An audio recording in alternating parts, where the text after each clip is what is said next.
ಬೆಳಗಾವಿಯಲ್ಲಿ ಭುಗಿಲೇಳ್ತಾ ಇದ್ದ ರೈತರ ಆಕ್ರೋಶ. ಅಥಣಿ ಗೋಕಾಕ್ ರಾಜ್ಯ ಹೆದ್ದಾರಿಯನ್ನು ಬಂದ್ ಮಾಡಿ ಆಕ್ರೋಶವನ್ನು ವ್ಯಕ್ತಪಡಿಸ್ತಾ ಇದ್ದಾರೆ ರೈತರು. ದರೂರು ಗ್ರಾಮದ ಕೃಷ್ಣಾ ನದಿ ಸೇತುವೆ ಬಳಿ ಬಂದ್ ಮಾಡಲಾಗಿದೆ. ಅನೇಕ ಕಡೆಗಳಲ್ಲಿ ರಸ್ತೆಯನ್ನು ತಡೆಯಲಾಗಿದೆ. ಅಥಣಿ ಗೋಕಾಕ್ ರಾಜ್ಯ ಹೆದ್ದಾರಿ ಬಂದ್ ಆಗಿದೆ. ದರೂರು ಗ್ರಾಮದ ಕೃಷ್ಣಾ ನದಿ ಸೇತುವೆ ಬಳಿ ಕೂಡ ಬಂದ್ ಮಾಡಲಾಗಿದೆ. ರಾಜ್ಯ ಹೆದ್ದಾರಿಯನ್ನು ತಡೆದು ಪ್ರತಿಭಟನಾಕಾರರು ಆಕ್ರೋಶವನ್ನು ವ್ಯಕ್ತಪಡಿಸ್ತಾ ಇದ್ದಾರೆ. ನಿನ್ನೆಯೂ ಕೂಡ ಹೆದ್ದಾರಿಯನ್ನು ತಡೆದು ರೈತರು ಪ್ರತಿಭಟನೆಯನ್ನು ನಡೆಸಿದ್ರು. ಇವತ್ತು ಕೂಡ ಹೆದ್ದಾರಿಯನ್ನು ತಡೆದು ಆಕ್ರೋಶವನ್ನು ವ್ಯಕ್ತಪಡಿಸ್ತಾ ಇದ್ದಾರೆ. ಅಥಣಿ ತಾಲೂಕಿನ ದರೂರು ಗ್ರಾಮದಲ್ಲಿ ಈ ಹೆದ್ದಾರಿ ಬಂದಾಗಿದೆ. ನೋಡ್ತಾ ಇದ್ದೀರಿ ದೃಶ್ಯಾವಳಿಗಳಲ್ಲಿ. ರೈತರ ಆಕ್ರೋಶ ಕಟ್ಟೆ ಹೊಡೆಯುವ ಹಂತಕ್ಕೆ ಬಂದು ತಲುಪಿದೆ. ರೈತರು ಇಲ್ಲಿ ಕೇಳ್ತಾ ಇರುವಂಥದ್ದು ಬಹಳ ದೊಡ್ಡ ಬೇಡಿಕೆ ಏನೂ ಅಲ್ಲ. ಅವರು ಬೆಳೆದಿರುವಂಥ ಕಬ್ಬಿನ ಬೆಳೆಗೆ ಬೆಲೆಯನ್ನು ನಿಗದಿ ಮಾಡಿ ಅಂತ ಕೇಳ್ತಾ ಇದ್ದಾರೆ. 3,500 ರೂಪಾಯಿ ನಿಗದಿ ಮಾಡಿ ಅಂತ. ಸರ್ಕಾರ 3,200 ರೂಪಾಯಿ ಕೊಡ್ತೀವಿ ಅಂತ ಹೇಳ್ತಾ ಇದೆ. ನಮಗಿದು ಅನ್ಯಾಯ ಆಗುತ್ತೆ, ಸಮಸ್ಯೆ ಆಗುತ್ತೆ. ನಮ್ಮ ರೈತರ ಬೆಳೆಗಳಿಗೆ, ರೈತರ ಶ್ರಮಕ್ಕೆ, ರೈತರ ಬೆವರಿಗೆ ಸರಿಯಾದ ರೀತಿಯಲ್ಲಿ ಗೌರವ ಸಿಗೋದಿಲ್ಲ. ಹೀಗಾಗಿ ರೈತರ ಬೇಡಿಕೆಯನ್ನು ಈಡೇರಿಸಬೇಕು ಅಂತ ಹೇಳಿ ಒತ್ತಾಯ ಮಾಡ್ತಾ ಇದ್ದಾರೆ. ಬಟ್ ಇಲ್ಲಿ ರೈತರು ಮತ್ತು ಸರ್ಕಾರದ ಮಧ್ಯೆ ನಡೀತಾ ಇರುವಂಥ ಜಟಾಪಟಿ ಈಗ ತಾರಕಕ್ಕೇರ್ತಾ ಇದೆ. ಕಬ್ಬು ಬೆಳೆಗಾರರು ಈಗ ಬೆಳಗಾವಿ ಮತ್ತು ಬಾಗಲಕೋಟೆ ಜಿಲ್ಲೆಗಳಲ್ಲಿ ರಸ್ತೆಯನ್ನು ತಡೆದು ಬೀದಿಗಿಳಿದು ಹೋರಾಟವನ್ನು ಮಾಡ್ತಾ ಇದ್ದಾರೆ. ಸ್ವಯಂ ಪ್ರೇರಿತವಾಗಿ ಕೂಡ ಅಲ್ಲಿ ಅಂಗಡಿ ಮುಂಗಟ್ಟುಗಳನ್ನು ಮುಚ್ಚುವ ಮೂಲಕ ಕಬ್ಬು ಬೆಳೆಗಾರರ ಬೆಂಬಲವಾಗಿ ವ್ಯಾಪಾರಿಗಳು ಕೂಡ ನಿಂತಿದ್ದಾರೆ. ಇಡೀ ಅಥಣಿ ತಾಲೂಕು ಸರ ಇಡೀ ಜಿಲ್ಲೆಯಾದ್ಯಂತ 8-10 ದಿವಸ ಆಯ್ತು. ಎರಡು ಜಿಲ್ಲೆ ಬಾಗಲಕೋಟೆ ಬೆಳಗಾವಿ ಹೊತ್ತುರಿತಾ ಇದೆ. ಆದ ಕಾರಣ ಈ ಅಥಣಿ ಒಳಗೂ ನಿನ್ನೆಯಿಂದ ಅಥಣಿ ಬಂದ್ ಕರೆ ಕೊಟ್ಟ ಅಥಣಿ ಒಳಗೂ ರೈತರ ಹೋರಾಟ ಮಾಡ್ತಾ ಇದ್ದೀವಿ. ಎದರಿಗೋಸ್ಕರ ಅಂದ್ರೆ ಕಬ್ಬಿನ ಬಿಲ್ಗೋಸ್ಕರ. ಕಬ್ಬಿನ ಬಿಲ್ 3,500 ಮಾಡಬೇಕು, ಇಲ್ಲಾಂದ್ರೆ SAP ಕಾನೂನು ಸರಿಯಾಗಿ ಜಾರಿ ಮಾಡಬೇಕು, ಇಲ್ಲಾಂದ್ರೆ ಸ್ವಾಮಿನಾಥನ್ ವರದಿ ಜಾರಿ ಮಾಡಬೇಕು ಅನ್ನುವಂಥ ವಿಚಾರಗಳು ಇಟ್ಕೊಂಡು ಹೋರಾಟ ಮಾಡ್ತಾ ಇದ್ದೀವಿ. ಇಡೀ ಅಥಣಿ ತಾಲೂಕು ಎಲ್ಲರೂ ಅಂಗಡಿ ಮುಂಗಟ್ಟದವರು, ಎಲ್ಲ ಶಾಲಾ ಕಾಲೇಜದವರು ಎಲ್ಲರೂ ನಮಗೆ ಅಥಣಿಯಲ್ಲಿ 2 ದಿವಸ ಆಯ್ತು ಹೋರಾತ್ರಿ ಧರಣಿ ಮಾಡ್ತಾ ಇದ್ದೀವಿ. ಅದಕ್ಕೆಲ್ಲ ಅಥಣಿ ಜನ, ತಾಯಂದರು, ಅಣ್ಣ ತಮ್ಮಂದರು ಎಲ್ಲರೂ ವ್ಯಾಪಾರಸ್ಥರು ನಮಗೆ ರೈತರಿಗೆ ಸಹಕಾರ ಮಾಡ್ಯಾರು. ಸ್ವಯಂ ಪ್ರೇರಿತದಿಂದ ಅವರ ಮನಸ್ಸಿನಿಂದ ಬಂದ್ ಮಾಡಿ ನಮ್ಮ ಬೆಂಬಲಕ್ಕೆ ನಿಂತಾರು. ಇದು ಸರ್ಕಾರ ಎಚ್ಚೆತ್ತುಕೊಂಡ ನಮಗೆ ಇವತ್ತು ತಕ್ಷಣ ಹೊತ್ತು ಮುನ್ನುಗೂಡದ ರೈತರನ್ನ ಬೀದಿ ಮೇಲಿಂದ ಎಬ್ಬಿಸ್ಬೇಕಂತೇಳಿ ಇವತ್ತು ಖಂಡಿತವಾಗಿ ನಾವು ರೈತರು ಹೇಳಕ್ಕೆ ಇಷ್ಟಪಡ್ತೀವಿ. ಇವತ್ತಿನ ಬಸ್ಗಳು ಚಾಲೋದು ಏನು? ಬಸ್ಗಳು ಚಾಲೂ ಇಲ್ಲ ಸರ್. ಏನು ಈಗ ಎಲ್ಲ ಕಡೆ ನಮ್ಮ ಅಥಣಿ ತಾಲೂಕು ದರೂರು ಬ್ರಿಡ್ಜ, ಈ ಕಡೆ ಸತ್ತಿ ಊರ ಮೋಳೆ ಎಲ್ಲ ಕಡೆ ಅಥಣಿ ಅನಕ 2-3 ಸರ್ಕಲ್ ಬಂದದಾವು. ಅದಕ್ಕೆ ಎಲ್ಲ ಕಡೆ ಬಂದೈತಿ. ಬಸ್ಗಳು ಹೆಂಗೆ ಚಾಲು ಮಾಡ್ತಾರೆ ಸರ? ಆಗಾಗ ಕಾಗವಾಡ ಇವತ್ತು ಬಂದು ಕರೆ ಕೊಡಕತ್ತಾರೋ. ಅದಕ್ಕೆ ಎಲ್ಲ ಕಡೆ ಇನ್ನೂ ಬಸ್ ಬಂದದಾವು ಸರ. ಇಡೀ ಜಿಲ್ಲೆಯಾದ್ಯಂತ 8-10 ದಿವಸ ಆಯ್ತು. ಎರಡು ಜಿಲ್ಲೆ ಬಾಗಲಕೋಟೆ ಬೆಳಗಾವಿ ಹೊತ್ತುರಿತಾ ಇದೆ. ರಾಯಬಾಗ ಪಟ್ಟಣದಲ್ಲಿ ರೈತರಿಂದ ಪ್ರತಿಭಟನೆ ವಿಚಾರಕ್ಕೆ ಸಂಬಂಧಪಟ್ಟಂತೆ ಪ್ರತಿಭಟನೆ ಬಹಳ ತೀವ್ರಗೊಳ್ತಾ ಇದೆ. ಕೇವಲ ಹೆದ್ದಾರಿ ಬಂದ್ ಮಾಡೋದು ಮಾತ್ರವಲ್ಲ, ಇವತ್ತು ಅರೆಬೆತ್ತಲೆ ಮೆರವಣಿಗೆಗೆ ಮುಂದಾಗಿದ್ದಾರೆ. ಪ್ರತಿಭಟನಾಕಾರರು ಅರೆಬೆತ್ತಲೆ ಮೆರವಣಿಗೆಗೆ ಮುಂದಾಗಿದ್ದಾರೆ. ಬೆಂಬಲ ಬೆಲೆಗೆ ಆಗ್ರಹಿಸಿ ನಡೀತಾ ಇರುವಂಥ ಪ್ರತಿಭಟನೆ ಇದು. ಪ್ರತಿ ಟನ್ನಿಗೆ 3,500 ರೂಪಾಯಿ ಕೊಡಿ ಅಂತ ಹೇಳಿ ರೈತರು ಆಗ್ರಹ ಮಾಡ್ತಾ ಇದ್ರೆ, ಸರ್ಕಾರ ಮಾತ್ರ ಹಠ ಹಿಡಿದಂತೆ ಕಾಣಿಸ್ತಾ ಇದೆ. ಕೇವಲ 3,200 ರೂಪಾಯಿ ಕೊಡ್ತೀವಿ ಪ್ರತಿ ಟನ್ನಿಗೆ ಅಂತ ಹೇಳ್ತಾ ಇದೆ. ಹೀಗಾಗಿ ಒಂದು ಕಡೆ ನೋಡಿ, ಆವಾಗಲೂ ಕೂಡ ಅಷ್ಟೇ, ಈ ಕಬ್ಬಿನ ವಿಚಾರವಾಗಿ ಬಂದರೆ ಆಲ್ಮೋಸ್ಟ್ ಸಕ್ಕರೆ ಕಾರ್ಖಾನೆಯ ಮಾಲೀಕರು ರಾಜಕಾರಣಿಗಳೇ ಆಗಿದ್ದಾರೆ. BJP ಪಕ್ಷದಲ್ಲೂ ಇದ್ದಾರೆ, ಕಾಂಗ್ರೆಸ್ ಪಕ್ಷದಲ್ಲೂ ಇದ್ದಾರೆ, JDS ಪಕ್ಷದಲ್ಲಿ ಇರಬಹುದೇನಪ್ಪ. ಬೆಳಗಾವಿ ಮತ್ತು ಬಾಗಲಕೋಟೆ ಭಾಗದಲ್ಲಿ ಅತಿ ಹೆಚ್ಚಾಗಿ ಕಾಂಗ್ರೆಸ್ ಮತ್ತು BJP ಪಕ್ಷದವರಿದ್ದಾರೆ. ಯಾವಾಗಲೂ ಕೂಡ ಸಕ್ಕರೆ ಕಾರ್ಖಾನೆ ಮಾಲೀಕರ ಲಾಬಿಯೇ ಹೆಚ್ಚಾಗಿರುತ್ತೆ. ಆ ಲಾಬಿಗೆ ಸರ್ಕಾರ ಮಣಿಯುತ್ತೆ. ಅದು ಯಾವುದೇ ಸರ್ಕಾರ ಬರಲಿ, whether it is Congress or BJP, ಯಾವುದೇ ಇದ್ರೂ ಕೂಡ ಸಕ್ಕರೆ ಕಾರ್ಖಾನೆ ಮಾಲೀಕರ ಲಾಬಿಗೆ ಮಣಿಯುತ್ತಾ ಬಂದಿದೆ. ಈಗಲೂ ಕೂಡ ಅದೇ ರೀತಿಯ ವಾತಾವರಣ ಕಾಣಿಸ್ತಾ ಇದೆ. ಯಾವುದೇ ಕಾರಣಕ್ಕೂ ಕೂಡ ರೈತರಿಗೆ ಅನ್ಯಾಯವಾಗದಂತೆ ನೋಡಿಕೊಳ್ಳಿ ಅಂತ ಹೇಳಿ ಅನೇಕರು ಹೋರಾಟ ಮಾಡ್ತಾ ಇದ್ದಾರೆ, ಬೀದಿಗಿಳಿದಿದ್ದಾರೆ, ಅರೆಬೆತ್ತಲೆ ಮೆರವಣಿಗೆ ಮಾಡ್ತಾ ಇದ್ದಾರೆ. ಒಂದು ಕಡೆ ಕಬ್ಬು ಅರಿಯುವಂಥ ಸಂದರ್ಭದಲ್ಲಿ, ಯಾಕೆಂತ ಹೇಳಿದ್ರೆ ಕಬ್ಬು ಕಟಾವಿಗೆ ಬಂದ ಸಂದರ್ಭದಲ್ಲಿ ತತ್ಕ್ಷಣ ಮಾರಬೇಕಾಗತ್ತೆ. ಒಂದೊಂದು ದಿನ ಕೂಡ ಕಬ್ಬು ಬೆಳೆಗಾರರಿಗೆ ಭಾಳ ಇಂಪಾರ್ಟೆಂಟ್. 1 ದಿನ 2 ದಿನ ಲೇಟ್ ಆದರೆ ಕಬ್ಬಿನ ತೂಕದಲ್ಲಿ ಇಳಿಕೆ ಆಗುತ್ತೆ. ಕಬ್ಬಿನ ತೂಕದಲ್ಲಿ ಇಳಿಕೆ ಆದರೆ ಅಗೇನ್ ಮತ್ತೆ ರೈತರಿಗೆ ಮೋಸ ಆಗುತ್ತೆ. ರೈತರು ಅಗೇನ್ ಮತ್ತೆ ಅನ್ಯಾಯಕ್ಕೆ ಸಿಲುಕ್ತಾರೆ. ಅಂಥ ಘಟನೆಗಳು ಸಂಭವಿಸಬಾರ್ದು ಅಂತ ಹೇಳಿದ್ರೆ, ಅಂಥ ಘಟನೆಗಳಾಗಬಾರ್ದು ಅಂತ ಹೇಳಿದ್ರೆ ತತ್ಕ್ಷಣ ಸರ್ಕಾರ ಎಚ್ಚೆತ್ತುಕೊಳ್ಳಬೇಕಾಗಿದೆ.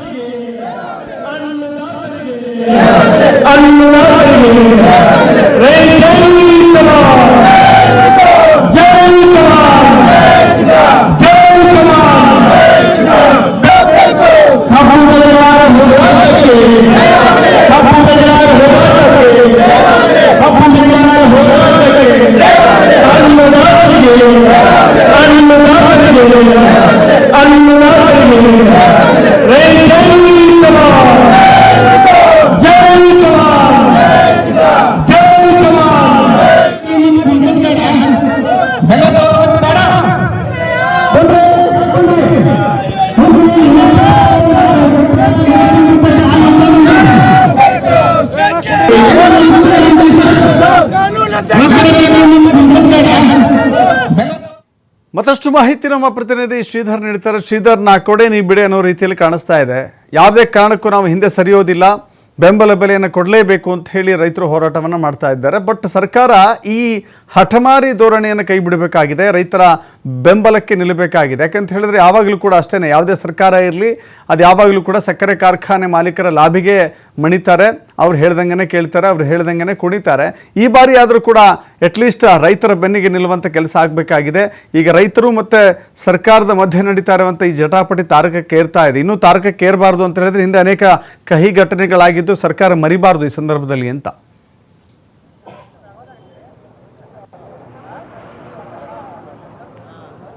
ದಶರಥ್, ಖಂಡಿತವಾಗಿ ಕಬ್ಬು ಬೆಳೆಗಾರರ ಬೇಡಿಕೆಗೆ ರಾಜ್ಯ ಸರ್ಕಾರ ಸ್ಪಂದಿಸಬೇಕಾಗಿದೆ. ಈಗಾಗಲೇ ಕಳೆದ 7 ದಿನಗಳಿಂದ ಬೆಳಗಾವಿ ಜಿಲ್ಲೆಯ ಮೂಡಲಗಿ ತಾಲೂಕಿನ ಗುರ್ಲಾಪುರ ಕ್ರಾಸ್ನಲ್ಲಿ ರೈತರು ಪ್ರತಿಭಟನೆ ನಡೆಸ್ತಾ ಇದ್ದಾರೆ. ಈ ಒಂದು ರೈತರ ಅಹೋರಾತ್ರಿ ಹೋರಾಟಕ್ಕೆ ವಿಜಯೇಂದ್ರ ಕೂಡ ಸಾಥ್ ಕೊಟ್ಟಿರ್ತಕ್ಕಂಥದ್ದು. ಜೊತೆಗೆ ಇವತ್ತು ಸರ್ಕಾರದ ಪರವಾಗಿ ಏನು ಪ್ರತಿನಿಧಿಯಾಗಿ ಎಚ್ ಕೆ ಪಾಟೀಲ್ ಕೂಡ ಬರ್ತಾ ಇದ್ದಾರೆ. ದಶರಥ್ ಬಂದು ಇವತ್ತು ರೈತರಿಗೆ ಏನೆಲ್ಲ ಭರವಸೆಗಳನ್ನು ಕೊಡ್ತಾರೆ. ಯಾಕಂದರೆ 3,500 ರೂಪಾಯಿ ದರ ಕೊಡುವಂತೆ ರೈತರು ಪಟ್ಟು ಹಿಡಿದ್ರೆ, ಮತ್ತೊಂದು ಕಡೆ ಏನು 3,200 ರೂಪಾಯಿ ಕೊಡೋದಕ್ಕೆ ಈಗಾಗಲೇ ಸಕ್ಕರೆ ಕಾರ್ಖಾನೆಗಳು ಒಪ್ಪಿಕೊಂಡಿದ್ದಾವೆ. 3,200 ರೂಪಾಯಿಗೆ ಒಪ್ಪಿಸುವಂಥ ಕೆಲಸವನ್ನು ಬೆಳಗಾವಿ ಜಿಲ್ಲಾಧಿಕಾರಿ ಏನು ಮೊಹಮ್ಮದ್ ರೋಷನ್ ನೇತೃತ್ವ ತಂಡ ಕೂಡ ಈಗಾಗಲೇ ಒಂದು ಕೆಲಸ ಮಾಡಿದೆ. ಆದರೆ 3,200 ರೂಪಾಯಿಗೆ ಅಲ್ಲಿ ಯಾವುದೇ ಕಾರಣಕ್ಕೂ ರೈತರು ಒಪ್ತಾ ಇಲ್ಲ. ಹಾಗಾಗಿ ಇವತ್ತು ಬೆಳಗಿಂದ ಒಂದು ಹೊಸ ಬೇಡಿಕೆಯನ್ನು ರೈತರು ಇಟ್ಟಿರ್ತಕ್ಕಂಥದ್ದು. 3,500 ಬದಲಾಗಿ 3,400 ರೂಪಾಯಿ ದರವನ್ನಾದರೂ ನಮ್ಗೆ ಕೊಡಬೇಕು ಅನ್ನೋಂಥ ಒಂದು ಬೇಡಿಕೆಯನ್ನು ಏನು ರಾಜ್ಯಾಧ್ಯಕ್ಷರಾದಂಥ ಚುನ್ನಪ್ಪ ಪೂಜಾರಿ ಸರ್ಕಾರದ ಮುಂದಿಟ್ಟಿದ್ದಾರೆ. ಹಾಗಾಗಿ ಸಚಿವ ಏನು ಎಚ್ ಕೆ ಪಾಟೀಲ್ ಬರ್ತಾರೆ, ಆ ಒಂದು ಸಂದರ್ಭ ಏನೆಲ್ಲ ಸಂಧಾನಗಳಾಗುತ್ತೆ. ಇನ್ನೂ ಒಂದು 100 ರೂಪಾಯಿ ಸೇರಿಸಿ 3,300 ರೂಪಾಯಿ ದರ ಘೋಷಣೆ ಮಾಡುವಂಥ ಸಾಧ್ಯತೆ ಇದೆ. ಆ 100 ರೂಪಾಯಿ ಸಕ್ಕರೆ ಕಾರ್ಖಾನೆಯವರು ಕೊಡ್ತಾರೆ ಅಥವಾ ಸರ್ಕಾರ ಬೆಂಬಲ ಬೆಲೆಯಾಗಿ ಘೋಷಣೆ ಮಾಡುತ್ತೆ ಅನ್ನೋದು ಕೂಡ ಈಗ ಆ ಕುತೂಹಲ ಏನಂದ್ರೆ ಕೇಳಿಸಿರ್ತಕ್ಕಂಥದ್ದು. ಎಚ್ ಕೆ ಪಾಟೀಲ್ ಅವರು ಮಧ್ಯಾಹ್ನ ಬಂದ ಬಳಿಕವೇ ಸ್ಪಷ್ಟವಾದಂಥ ಒಂದು ಈ ರೈತ ಹೋರಾಟದ ಮುಂದಿನ ರೂಪರೇಷೆ ಗೊತ್ತಾಗಲಿದೆ ಅಂತ ಹೇಳ್ಬೋದು. ಇದು ಒಂದು ಭಾಗ. ಆದರೆ ದಶರಥ್, ಮತ್ತೊಂದು ಕಡೆ ರೈತರ ಹೋರಾಟಕ್ಕೆ ಸ್ಪಂದಿಸಿ ಜಿಲ್ಲೆಯಾದ್ಯಂತ ಪ್ರತಿಭಟನೆ ನಡೀತಾ ಇದೆ. ನಾನು ತೋರಿಸ್ತಾ ಇದ್ದೀನಿ ದಶರಥ್. ಈಗ ಬೆಳಗಾವಿಯ ಸುವರ್ಣ ವಿಧಾನಸೌಧದ ಮುಂಭಾಗದಲ್ಲಿ ಕೂಡ ಕರ್ನಾಟಕ ರಕ್ಷಣಾ ವೇದಿಕೆಯ ನಾರಾಯಣಗೌಡ ಬಣ್ಣದ ಕಾರ್ಯಕರ್ತರಲ್ಲಿ ಜಮಾವಣೆಗೊಂಡಿರ್ತಕ್ಕಂಥದ್ದು. ಇನ್ನು ಕೆಲವೇ ಕ್ಷಣಗಳಲ್ಲಿ ರಾಷ್ಟ್ರೀಯ ಹೆದ್ದಾರಿಯನ್ನು ಸಂಪೂರ್ಣವಾಗಿ ಬಂದ್ ಮಾಡಿ ಒಂದು ಹೋರಾಟಕ್ಕೆ ಧುಮುಕಲಿದ್ದಾರೆ ಅಂತ ಹೇಳ್ಬೋದು. ಇದೇ ರೀತಿ ಪ್ರತಿಭಟನೆ ಗೋಕಾಕ್ ಆಗಿರ್ಬೋದು, ಹುಕ್ಕೇರಿ ಆಗಿರ್ಬೋದು, ಜೊತೆಗೆ ಏನು ಪ್ರಮುಖವಾಗಿ ಅಥಣಿಯಲ್ಲಿ ಕೂಡ ಒಂದು ಪ್ರತಿಭಟನೆ ಮಾಡ್ತಾ ಇದ್ದಾರೆ. ಅಲ್ಲಲ್ಲಿ ಏನು ರಸ್ತೆಗಳನ್ನ ಬಂದ್ ಮಾಡಿ ಒಂದು ಪ್ರತಿಭಟನೆ ಮಾಡ್ತಿರ್ತಕ್ಕಂಥದ್ದು. ಅಂದ್ರೆ ರೈತರು ಹೋರಾಟಕ್ಕೆ ಬೆಂಬಲಿಸಿ ಕನ್ನಡಪರ ಸಂಘಟನೆಗಳು ಸೇರಿದಂತೆ ಎಲ್ಲರೂ ಕೂಡ ಒಂದು ಪ್ರತಿಭಟನೆ ಮಾಡ್ತಾ ಇದ್ದಾರೆ. ನಮ್ಮ ಜೊತೆ ಮಾತಾಡೋದಕ್ಕೆ ಈಗಾಗಲೇ ರೈತ ಮುಖಂಡರಾದಂಥ ದೀಪಕ್ ಇದ್ದಾರೆ. ಅವ್ರನ್ನ ನಾನು ಮಾತಾಡಿಸ್ತೀನಿ, ಅವ್ರನ್ನ ಕೇಳ್ತೀನಿ. ದೀಪಕ್, ಯಾವ ರೀತಿ ಹೋರಾಟ ಮಾಡ್ತಿದ್ರಿ ಇವತ್ತು? ಏನು ಸುಮಾರು ದಿನಗಳಿಂದನೂ ಕೂಡ ಗುರ್ಲಾಪುರ ಕ್ರಾಸ್ ಒಳಗಡೆ ಕಬ್ಬಿನ ಬೆಂಬಲ ಬೆಲೆಗೆ ಆಗ್ರಹಿಸಿ ಹಗಲು ರಾತ್ರಿ ಅಹೋರಾತ್ರಿಯನ್ನ ಧರಣಿಯನ್ನ ಮಾಡ್ತಾ ಇದ್ದಾರೆ. ಆದ್ರೂ ಕೂಡ ಸರ್ಕಾರ ಅವರ ಹೋರಾಟಕ್ಕೆ ಸ್ಪಂದಿಸ್ತಾ ಇಲ್ಲ. ಹಾಗಾಗಿ ಇವತ್ತು ನಮ್ಮ ರೈತ ಪರ ಹೋರಾಟವನ್ನ ಬೆಂಬಲಿಸಿ ಕರ್ನಾಟಕ ರಕ್ಷಣಾ ವೇದಿಕೆ ನಮ್ಮ ರಾಜ್ಯ ಸಂಚಾಲಕರು ನಮ್ಮ ಜಿಲ್ಲಾ ಘಟಕದ ವತಿಯಿಂದ ಅವರ ತಕ್ಷಣವೇ ರಾಜ್ಯ ಸರ್ಕಾರ ಕಬ್ಬಿಗೆ ಬೆಂಬಲ ಬೆಲೆಯನ್ನ ಘೋಷಣೆ ಮಾಡಬೇಕು ಅಂತ ಹೇಳಿ ಇವತ್ತು ಸುವರ್ಣಸೌಧದ ಮುಂಭಾಗದಿಂದ ರಾಷ್ಟ್ರೀಯ ಹೆದ್ದಾರಿಯನ್ನ ತಡೆ ಹಿಡಿದು ಪ್ರತಿಭಟನೆಗೆ ನಾವೆಲ್ಲ ಕೂಡ ಸಜ್ಜರಾಗಿದ್ದೀವಿ. ಸರ್ಕಾರ ಈ ಹೋರಾಟದ ಒಂದು ಗಂಭೀರತೆಯನ್ನ ಅರ್ಥ ಮಾಡ್ಕೋಬೇಕಾಗಿದೆ. ಯಾಕಂದ್ರೆ ಇವತ್ತು ರಾಜ್ಯ, ರಾಷ್ಟ್ರ, ದೇಶ ನಿಂತಿರೋದೇ ರೈತನ ಮೇಲೆ. ರೈತನ ಮೇಲೆ ಅಧಿಕಾರಕ್ಕೆ ಬಂದಿರುವಂತಹ ಸರ್ಕಾರಗಳು ರೈತರ ಸಮಸ್ಯೆಗಳನ್ನ ಆಲಿಸದೆ, ರೈತರ ಕುಂದುಕೊರತೆಗಳನ್ನ ಆಲಿಸದೆ ಇವತ್ತು ತಮಗೇನ್ ಬೇಕೋ ಆ ರೀತಿಯಾಗಿ ಮಾಡ್ಕೊಳ್ತಾ ಇದ್ದಾರೆ. ಹಾಗಾಗಿ ಇವತ್ತು ಕರ್ನಾಟಕ ರಕ್ಷಣಾ ವೇದಿಕೆ ಮಾನ್ಯ ಮುಖ್ಯಮಂತ್ರಿಗಳನ್ನ ಒತ್ತಾಯ ಮಾಡ್ತಾ ಇದೀವಿ, ತಕ್ಷಣವೇ ತಾವು ಗುರ್ಲಾಪುರ ಕ್ರಾಸ್ಗೆ ಭೇಟಿಯನ್ನ ಕೊಟ್ಟು ಅದೇ ವೇದಿಕೆ ಮೇಲೆ ನೀವು ಬೆಂಬಲ ಬೆಲೆಯನ್ನ ಘೋಷಣೆ ಮಾಡಬೇಕು ಅಂತ ಹೇಳಿ ಒತ್ತಾಯನ ಮಾಡ್ತಾ ಇದೀವಿ. ಇದು ದಶರಥ್, ಈಗ ಬೆಳಗಾವಿ ಸುವರ್ಣ ವಿಧಾನಸೌಧದ ಮುಂದೆ ಒಂದು ನಡೆದಿರ್ತಕ್ಕಂಥ ಒಂದು ಪ್ರತಿಭಟನೆ ಅಂತ ಹೇಳ್ಬೋದು. ಕೆಲವೇ ಬಂದ್ ಮಾಡುವ ಮೂಲಕ ಒಂದು ಪ್ರತಿಭಟನೆ ಆರಂಭಿಸ್ತಾ ಇದ್ದಾರೆ. ಅಂದ್ರೆ ಪ್ರಮುಖವಾಗಿ ಏನು ಗುರ್ಲಾಪುರದಲ್ಲಿ ನಡೀತಿರ್ತಕ್ಕಂಥ ರೈತರ ಹೋರಾಟಕ್ಕೆ ವಿವಿಧ ಸಂಘಟನೆಗಳು ಈಗ ಏನು ಬೆಂಬಲವನ್ನು ವ್ಯಕ್ತಪಡಿಸ್ತಾ ಇದ್ದಾರೆ. ಅದರಲ್ಲಿ ದಲಿತ ಸಂಘಟನೆ ಆಗಿರ್ಬೋದು, ವಕೀಲರಾಗಿರ್ಬೋದು, ಜೊತೆಗೆ ಬೇರೆ ಬೇರೆ ಸಂಘಟನೆ ಕೂಡ ಒಂದು ಹೋರಾಟಕ್ಕೆ ಬೆಂಬಲ ವ್ಯಕ್ತಪಡಿಸಿರ್ತಕ್ಕಂಥದ್ದು. ಈಗ ಏನಂದ್ರೆ ರಾಷ್ಟ್ರೀಯ ಹೆದ್ದಾರಿನ ಬಂದ್ ಮಾಡೋದಕ್ಕೆ ಈಗ ಒಂದು ಆಗಿರ್ತಕ್ಕಂಥದ್ದು ಕರವೇ ಕಾರ್ಯಕರ್ತರಿಂದ ಪುನಃ ಬೆಂಗಳೂರು ರಾಷ್ಟ್ರೀಯ ಹೆದ್ದಾರಿನ ಬಂದ್ ಮಾಡ್ತಾ ಇದ್ದಾರೆ. ಇದೇ ನವೆಂಬರ್ 7ನೇ ತಾರೀಕು ಇವತ್ತೇನಾದ್ರೂ ಸಚಿವ ಎಚ್ ಕೆ ಪಾಟೀಲ್ ನೇತೃತ್ವದ ಸಂಧಾನ ಸಭೆ ಏನಾದ್ರು ಯಶಸ್ವಿ ಆಗದಿದ್ರೆ ಸರ್ಕಾರ ಕೊಡುವಂತ ಒಂದು ಭರವಸೆಗೆ ರೈತರು ಒಪ್ಪದೇ ಇದ್ದಾರೆ. ನವೆಂಬರ್ 7ನೇ ತಾರೀಕು ಇದೇ ಪುನಃ ಬೆಂಗಳೂರು ರಾಷ್ಟ್ರೀಯ ಹೆದ್ದಾರಿನ ಬಂದ್ ಮಾಡೋದಕ್ಕೆ ರೈತರು ಕೂಡ ಒಂದು ಕರೆ ಕೊಟ್ಟಿರ್ತಕ್ಕಂಥದ್ದು. ಹಾಗಾಗಿ ಏನು ರೈತರ ಒಂದು ಹೈವೇ ಬಂದ್ ಮಾಡೋದಕ್ಕಿಂತ ಮುಂಚಿತವಾಗಿ ಕರ್ನಾಟಕ ರಕ್ಷಣಾ ವೇದಿಕೆ ಕಾರ್ಯಕರ್ತರು ಹೈವೇ ಬಂದ್ ಮಾಡಿ ಈಗ ಪ್ರತಿಭಟನೆಯನ್ನ ನಡೆಸ್ತಾ ಇರ್ತಕ್ಕಂಥದ್ದು. ಈ ಮೂಲಕ ಜಿಲ್ಲೆಯಾದ್ಯಂತ ಸೇರಿದಂತೆ ಬೆಳಗಾವಿ, ವಿಜಯಪುರ, ಬಾಗಲಕೋಟೆ 3 ಜಿಲ್ಲೆಗಳಲ್ಲಿ ಕೂಡ ಒಂದು ಏನು ರೈತ ಪರ ಹೋರಾಟಕ್ಕೆ ಸಾಕಷ್ಟು ಬೆಂಬಲ ವ್ಯಕ್ತವಾಗ್ತಾ ಇದೆ.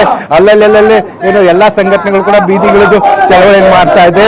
ಸರ್ಕಾರದ ವಿರುದ್ಧ ಘೋಷಣೆ ಹಾಕುವ ಮೂಲಕ, ಸಕ್ಕರೆ ಕಾರ್ಖಾನೆ ಮಾಲೀಕರ ವಿರುದ್ಧ ಘೋಷಣೆ ಹಾಕುವ ಮೂಲಕ ಏನು ರೈತರ ಬೇಡಿಕೆಯನ್ನ ಈಡೇರಿಸಬೇಕು ಅಂತ ಒತ್ತಾಯ ಮಾಡ್ತಾ ಇದ್ದಾರೆ. ಜೊತೆಗೆ ನ್ಯಾಷನಲ್ ಹೈವೇ ಈಗಾಗಲೇ ಸಂಪೂರ್ಣವಾಗಿ ಬಂದ್ ಮಾಡಿ ಈಗ ಪ್ರತಿಭಟನೆ ನಡೆಸ್ತಾ ಇದ್ದಾರೆ.